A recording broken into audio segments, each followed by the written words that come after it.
चुनाव के अंतिम दौर में आम आदमी पार्टी में लगातार भगदड़ का सिलसिला शुरू हो गया। तमाम विधायकों ने इस्तीफा दिया, आम आदमी पार्टी पर आरोप लगाए और शाम ढलते ढलते बीजेपी की सदस्यता ग्रहण कर ली।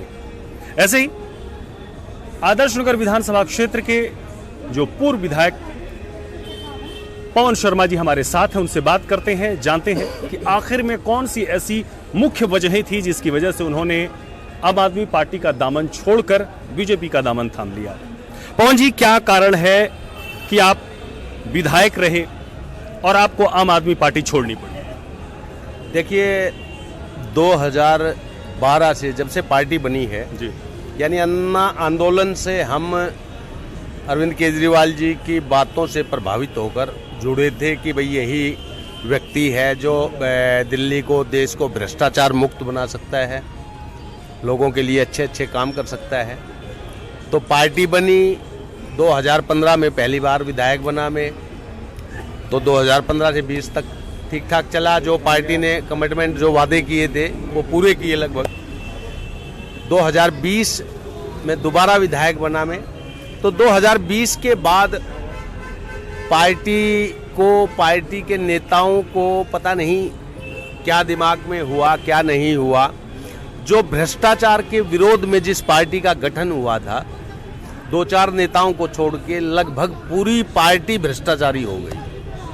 ना किसी का मान सम्मान है, ना कोई प्रोटोकॉल है।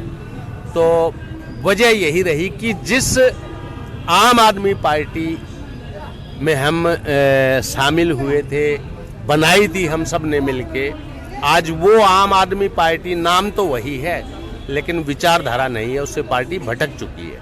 आम आदमी पार्टी आरोप लगाती है आप पर कि टिकट नहीं मिला, इसकी वजह से आपने पार्टी छोड़ दी। देखिए, रही टिकट मिलने की बात, हम लोग धर्म को मानने वाले लोग हैं, सनातनी लोग हैं। सदा कौन रहा है भाई? 10 साल विधायक रहा हूं मैं, 10 साल कम नहीं होते हैं। एक बार बन जाता है कोई, दूसरी बार विधायक बनना भी आसान नहीं है। ये तो बकवास है। अगर टिकट कटने की वजह होती तो टिकट तो मेरी 1.5 महीना पहले कट चुकी थी, लगभग पौने 2 महीने हो गए, मैं तभी ज्वाइन कर लेता। उसके बाद आदमी का अपना आत्म सम्मान भी होता है। उसके बाद आम आदमी पार्टी से मैं विधायक हूं, मेरी पार्टी ने प्रत्याशी जो उतारा है वो मेरे खिलाफ बोल रहा है। मेरी पार्टी का नेता जो है उसको कोई बोल ही नहीं रहा, कुछ गाइड ही नहीं कर रहा है कि भाई क्या कर रहे हो।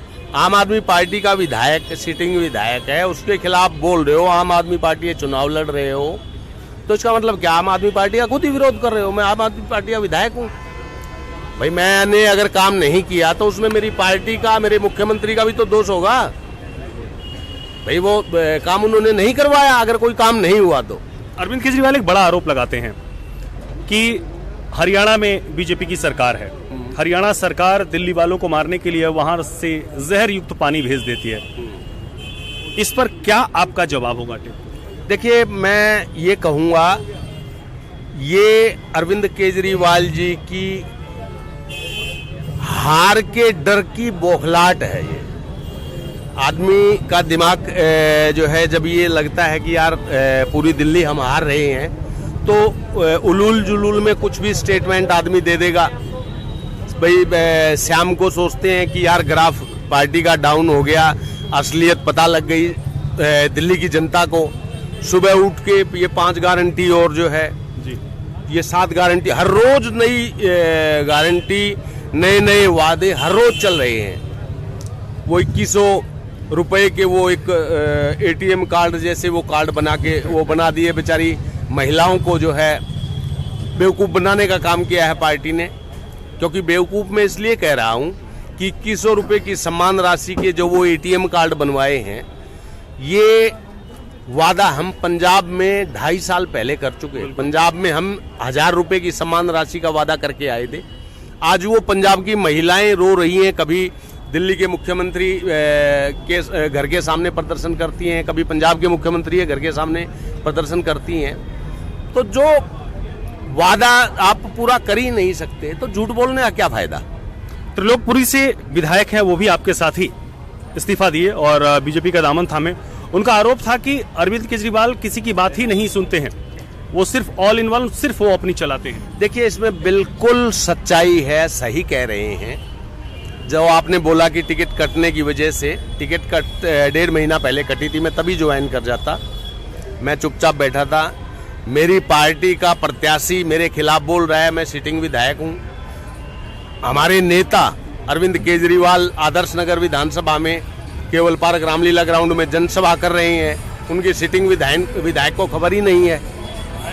और बड़े बड़े नेता, तो आदमी का अपना भी तो आत्मसम्मान है। आत्मसम्मान के सामने हर चीज फीकी है। तो मेरी वजह केवल ये है ज्वाइन करने की भाजपा कि भाई वहां आत्मसम्मान नहीं था, पहली बात। दूसरी बात कि भाजपा में पिछले 10-11 साल से देख रहा हूं, माननीय नरेंद्र मोदी जी, माननीय अमित शाह जी, पार्टी की सीनियर लीडरशिप भारतवर्ष को दोबारा से विश्व गुरु बनाने की कोशिश में लगे हुए हैं। और भारत पहले विश्व गुरु था और दोबारा जो है विश्व गुरु बनने की कतार में सबसे आगे है। अंतिम सवाल, यहां से राजकुमार भाटिया जी बीजेपी उम्मीदवार हैं, अब आपने बीजेपी का दामन थाम लिया है, कैसी फाइट देख रहे हैं? एक तरफ मुकेश गोयल हैं और दूसरी तरफ राजकुमार भाटिया। देखिए, मुकेश गोयल कहीं भी नहीं ठहरते हैं। मुकेश गोयल मेरे सामने भी 2 बार चुनाव लड़े हैं, जमानत भी नहीं बचा पाए अपनी। अगर कुछ होता पर्सनल अपना तो कम से कम जमानत तो बचती। 2020 में आपने देखा था 4 वोट बामुश्किल ले पाए हैं। और घमंडी आदमी है, आदर्श नगर की जनता जान चुकी है। डरा के लोगों को, अब मुझे पता लगा, कोई मेरे को बता रहा था कि जी वो बोल रहे थे कि भाई मैं अगर हार भी गया तो 3 साल काउंसलर तो रहूंगा, फिर देख लूंगा। तो जनता से ऐसे वोट मांगी जाती है क्या? भाई ठीक है, पता है आपका आतंक है, जो आपको नमस्ते नहीं करेगा, राम राम नहीं करेगा, उसका आप लेंटर तुड़वा दोगे, उसका छज्जा तुड़वा दोगे, पता है, ये खौफ है आपका।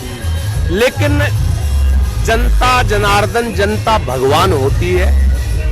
जनता से आप नहीं जीत सकते, जनता आपको जिता सकती है, हरा सकती है। तो इस बार मैं जो देख रहा हूं आदर्श नगर के लोगों में जैसे साथी लगे हुए हैं, जो कि आदर्श नगर विधानसभा में मैक्सिमम जो है जीत का रिकॉर्ड मेरे ही नाम है। 20,741 वोट से मैं जीता हूं। तो आदर्श नगर की जनता उस मेरे ही रिकॉर्ड को तोड़ने जा रही है। 8 तारीख को पूरी दिल्ली में परिणाम क्या देखते हैं? किसकी सरकार बन रही है? भाजपा की सरकार बन रही है और मेरा मानना ऐसा है कि 50 सीट भाजपा की है। चलिए, हमसे बात करने के लिए बहुत शुक्रिया। तो आपने देखा कि किस प्रकार से पूरी दिल्ली का माहौल, पवन शर्मा ने कल ही बीजेपी ज्वाइन की है और इनका दावा है कि 50 सीट से बीजेपी दिल्ली में सरकार बनाने वाली है और आदर्श नगर से राजकुमार भाटिया जीतने वाले हैं। देखना दिलचस्प होगा 5 तारीख को जब आदर्श नगर की जनता ईवीएम का बटन दबाती है तो 8 तारीख को परिणाम किसके पक्ष में आते हैं। कैमरामैन रविंद्र के साथ में संदीप कुमार मिश्रा, आदर्श नगर, सूर्या समाचार।